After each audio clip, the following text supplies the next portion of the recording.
আসসালামু আলাইকুম সবাইকে। আপনারা কেমন আছেন? আলহামদুলিল্লাহ আমি অনেক ভালো আছি। আজকে আমার বড় বোন ইলিশের লেজ ভর্তা করছে। এটা বরিশালের একদম অথেন্টিক টেস্টি একটা ইলিশ।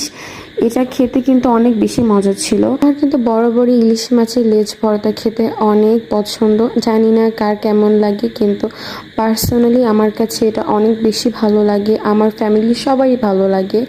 আর আমি এটা আমার শ্বশুরবাড়ির মানুষদেরকেও খাইয়েছি, তাদেরও এটা অনেক বেশি পছন্দের। এটার জন্য যেগুলো লাগে সাধারণত, যেহেতু ভর্তাতে সরিষার তেল লাগবে, লবণ লাগবে, পেঁয়াজ লাগবে, ধনিয়ার পাতা, আর এখানে আরেকটা জিনিস অ্যাড করেছে আমার বোন, সেটা হচ্ছে কাঁচামরিচ। কাঁচামরিচের একটা আলাদা একটা অ্যারোমা রয়েছে, যেটা খেতে অনেক বেশি মজা লাগে যখন কাঁচামরিচের এই ফ্লেভারটা আসে।